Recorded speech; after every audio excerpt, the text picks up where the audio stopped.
Moi, je vais vous présenter donc ce qu'on a appelé pompeusement dans le programme le point de vue d'ASD Pro, qui sont comment, au regard de notre expérience, nous abordons pourquoi d'abord, pourquoi et comment nous abordons cette question. Alors le comment, Frédéric le développera beaucoup plus, moi ce sera surtout le pourquoi. Donc, vous le savez, je vous l'ai dit, notre association a pour vocation d'aider les salariés qui sont victimes de pathologies psychiques qu'ils attribuent à leur travail, ou de suicides, donc là c'est les ayants droit, qu'ils attribuent à leur travail, donc les aider à faire reconnaître ces pathologies ou ces suicides en accident du travail, en maladie professionnelle. Donc nous allons jusqu'au bout avec ces personnes, jusqu'au bout, c'est-à-dire jusqu'au bout de ce qu'on peut aller, la Cour de cassation, le Conseil d'État, dans ces démarches qui peuvent durer plusieurs années, et qui durent d'ailleurs souvent plusieurs années. Donc la tâche est longue et complexe, compte tenu donc à la fois des méandres administratifs et juridiques, mais aussi parce que nous nous heurtons à une volonté patronale de s'opposer par tous les moyens à ces reconnaissances. Je donnerai quelques exemples. Donc les trois principaux obstacles se résument de la manière suivante. Le premier, c'est que c'est la négation de toute atteinte psychique liée au travail. Donc on renvoie ces atteintes psychiques à la sphère privée. Nous avons tous eu ces exemples. Oh oui, mais voilà, il avait des problèmes personnels, il avait des problèmes avec ses enfants, sa femme, sa santé, etc. Donc voilà, ça c'est le premier obstacle. Le deuxième obstacle qui est souvent utilisé, c'est l'allongement des procédures juridiques par tous les recours possibles, y compris multiplier les renvois, etc. Devant les tribunaux, on demande un renvoi et donc ça repousse de 6 mois, etc. Le troisième obstacle qu'on rencontre, c'est la pression qui est exercée sur l'ensemble des professionnels de santé, et notamment sur les médecins, afin que ces médecins ne délivrent pas de certificat attestant du lien entre le travail et la santé. Et ceci d'ailleurs avec récemment la bénédiction et le conseil et la bienveillance du Conseil de l'Ordre. Notre démarche, voilà, ça c'est les trois principaux obstacles. Notre démarche n'est pas essentiellement fondée sur un désir de justice sociale ou d'humanisme. Elle vise avant tout trois choses. La première, c'est de contraindre les employeurs à mettre en œuvre des mesures de prévention. Et les contraindre comment? Les contraindre par la pénalité financière qu'engendre la reconnaissance d'un accident du travail ou d'une maladie professionnelle. Les cotisations sociales, notamment, augmentent à chaque reconnaissance AT-MP. Et on sait qu'historiquement, ce genre de pénalité a toujours favorisé la prévention. C'est d'ailleurs un des critères qui fixe le taux des cotisations AT-MP. La seconde, c'est, nous le constatons sur chacun des dossiers que nous gagnons, c'est de permettre aux salariés concernés de retrouver de la dignité, de se reconstruire, de sortir de la culpabilité et de la victimisation. Et ça, je vous garantis que nous le voyons très concrètement. La dernière, et la plus importante pour nous, c'est de permettre, par la mobilisation sociale que ces démarches de reconnaissance nécessitent, de faire prendre conscience que c'est en transformant le travail que l'on palliera au processus délétère qu'il engendre en matière de santé mentale. C'est donc pour cela que, contrairement à la plupart des autres associations de victimes, nous nous concentrons essentiellement pour la construction de nos dossiers, non pas sur l'assistance ou le soutien psychologique, qui sont par ailleurs fort louables, mais sur le travail. Nous ne parlons pas de leur souffrance avec les gens. S'ils souhaitent en parler, les orientons vers des professionnels. Nous ne parlons pas de leur souffrance, nous les invitons à parler de leur travail. Même si, bien évidemment, au premier contact, ça débute toujours par l'expression de la santé. Alors, de quel travail parlons-nous? Alors, il est bien évident qu'en matière de santé, c'est bien face à la réalité qu'ils vivent, qu'ils ressentent, que les salariés construisent ou affectent leur état de santé. Ce qui nous est donc nécessaire de reconstruire avec eux, ce sont ces réalités du travail, avec la complexité que vient de nous décrire François.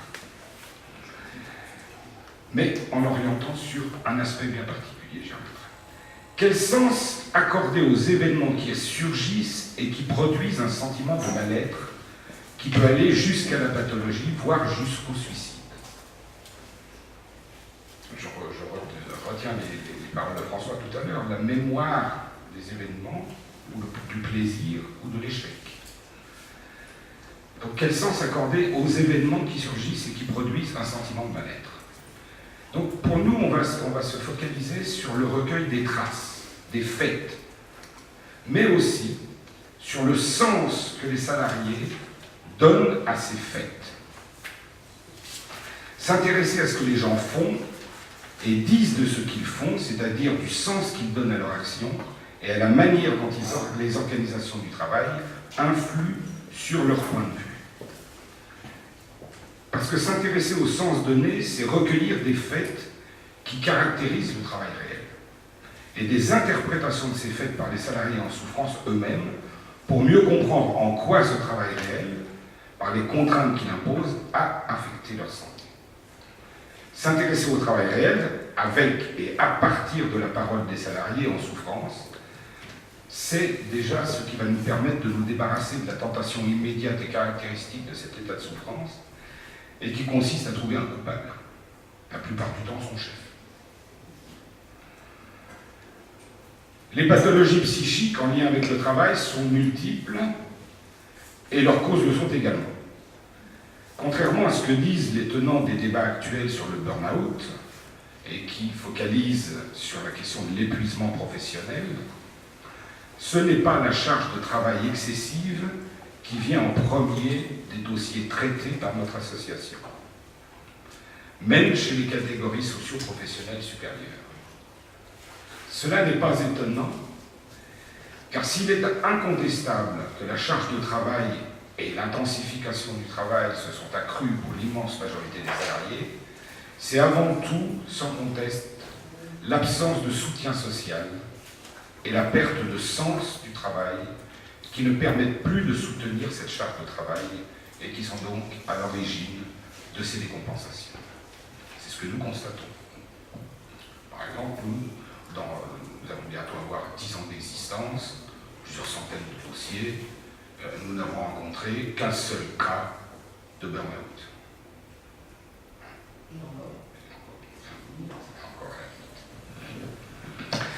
L'effondrement professionnel résulte bien souvent de cette impossibilité. Alors, résulte bien souvent de l'impossibilité, voire même de l'interdiction qui est faite aux salariés de pouvoir agir sur leur travail. Canguilhem, je vais citer Canguilhem, je vais citer aussi. Il dit « Je suis en bonne santé si je porte la responsabilité de mes actes, si je peux porter des choses à l'existence, si je peux créer entre les choses des rapports qui ne reviendraient pas sans moi. Encore faut-il que les salariés puissent penser, dire et agir sur leur travail. » Alors, les organisations actuelles du travail, qui sont basées essentiellement sur une recherche de résultats, ne se préoccupent pas du tout de la manière dont les gens arrivent à ce résultat, ou ils s'en occupent bien rarement ou très peu. Savoir comment les gens se débrouillent, comment ils doivent faire face à l'imprévu. C'est comme si chaque travailleur était placé dans un tunnel de contraintes, tout seul, avec comme seule issue au bout de ce tunnel l'objectif qui a été fixé par le management. Et s'ils n'arrivent pas à atteindre cet objectif, eh bien les entretiens d'évaluation leur diront que c'est de leur faute, la plupart du temps. La parole du salarié est bien souvent d'ailleurs considéré comme quantité négligeable. D'ailleurs, on ne lui demande pas son avis. Et de plus, dans un contexte économique, politique, culturel et social, tout est fait pour imposer une seule vision du monde. De ce point de vue-là. Vouloir dire la réalité, vouloir transformer son travail devient suspect, transgressif et donc risqué. Alors, dans ces conditions, la parole des salariés sur leur travail, rendue inaudible et parfois dangereuse, devient donc inutile. Il ne sert à rien de parler puisqu'il faut se soumettre. Et ceux que nous voyons arriver dans notre association, ce sont précisément ceux qui refusent cette soumission. Cette négation de leur travail et de leur contribution, et qui n'ont plus les moyens de construire ce que Christophe Dejour appelle des stratégies de défense. Négation de leur travail à laquelle s'ajoute encore la négation du lien entre leur souffrance et leur travail, qui est dont je parlais tout à l'heure. Alors nous leur donnons la parole. Et Frédéric vous dira tout à l'heure de quelle manière nous procédons. Nous voulons mettre en exergue la construction progressive ou parfois brutale de cette souffrance à partir du vécu, du réel du travail et surtout de son organisation. Donc pour nous, il est nécessaire de retracer l'histoire de l'organisation pour mieux comprendre comment cette histoire a impacté l'histoire individuelle du salarié. Retracer, dit autrement, retracer le parcours de santé à partir du parcours professionnel. Évidemment, chaque situation à laquelle notre association est confrontée raconte une histoire individuelle. Mais le travail ne s'exerce jamais seul. Il peut être isolé, mais il n'est jamais sans lien avec les autres, qu'on soit en parler, avec une organisation, avec un collectif. C'est tout cela que nous essayons de reconstruire à partir de la parole du salarié. Alors, le problème avec la souffrance psychique liée au travail, c'est que l'on y retient plus le mot psychique que le mot travail. Et que pour beaucoup de monde dans l'entreprise, le psychique, ça renvoie à l'individu. Il faut donc de la pugnacité pour remettre le travail au centre. Et pour dire que l'expression individuelle d'une souffrance psychique n'est que la conséquence d'une pathologie du travail. C'est d'abord le travail, aujourd'hui, qui est malade dans ces entreprises concernées. Malade d'un pilotage stratégique qui conduit à privilégier le résultat au détriment de ceux qui produisent ce résultat. C'est en ce sens que le problème n'est pas individuel, mais qu'il est avant tout collectif. Avec la particularité, bien sûr, que nous nous adressons à des salariés en souffrance. Ce qui est à la fois une difficulté, mais aussi notre entrée en matière. Difficulté car lorsqu'ils viennent nous voir, si ces salariés comprennent quelquefois ce qui leur arrive, ce qui n'est pas toujours le cas, ils n'en décèlent pas les origines dans le travail et reportent la responsabilité sur le chef. D'où la prééminence des plaintes sur le harcèlement ou sur eux-mêmes. Je parle de remettre la responsabilité. Ou alors la demande est parfois confuse. Est-ce qu'il s'agit d'une réparation, d'une reconnaissance, difficulté dans le traitement de situations administratives, etc., etc. Mais rarement, il nous est demandé de soutien psychique. D'ailleurs, ce qui n'est ni dans nos compétences, ni dans nos objectifs. Lorsque nous avons affaire à des gens en extrême souffrance, comme je l'ai dit tout à l'heure, nous les orientons systématiquement vers des professionnels de santé, si ce n'est déjà pas le cas. Notre entrée alors se transforme en opportunité, car la parole est en quelque sorte libérée. Ce que je disais tout à l'heure, on ne va pas donc parler de la souffrance, on va parler d'autre chose. On va parler du travail, de l'organisation. Et donc là, le processus est long, quelquefois même, souvent embrouillé par la douleur, mais incontestablement précis et argumenté, car la mémoire des faits existe profondément. Les détails comptent dans ces histoires.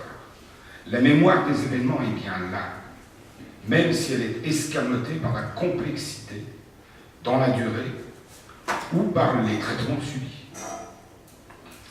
Notre expérience a vite démontré que ce retour sur le travail réel est la condition préalable à toute action de reconnaissance en AT-MP, dans le domaine des risques d'atteinte à la santé mentale. Mais d'ailleurs, c'est aussi vrai dans tous les autres risques. C'est le seul critère qui permet l'action. Action de reconnaissance, de prise de conscience collective et action de prévention. Mais aussi action de santé pour les personnes concernées. Je le disais tout à l'heure, vous n'imaginez pas le nombre de témoignages que nous recueillons parmi les personnes que nous avons aidées et qui nous disent comment tout ce travail les a aidées à se reconstruire elles-mêmes. Les processus administratifs ou juridiques qui suivent vont dépendre essentiellement de cette condition. Je disais tout à l'heure que parler de la réalité du travail bousculait les certitudes, déstabilisait l'ordre des choses et s'opposait aux stratégies économiques et politiques actuelles. Il n'est qu'à voir avec quel acharnement le patronat veut museler la parole de tous ceux qui parlent du travail. Médecins du travail, médecins généralistes, syndicalistes, experts des CHSCT, inspection du travail, psychologues du travail, assistantes sociales, conseillers en prévention, tous subissent d'une manière ou d'une autre des pressions, des atteintes à leur fonction. Vouloir changer son travail, c'est donc vouloir un peu changer le monde. Et nous pensons que le meilleur moyen de défendre sa santé, c'est de défendre son travail. Et pour défendre son travail, comme dit Yves Clos, il faut l'attaquer.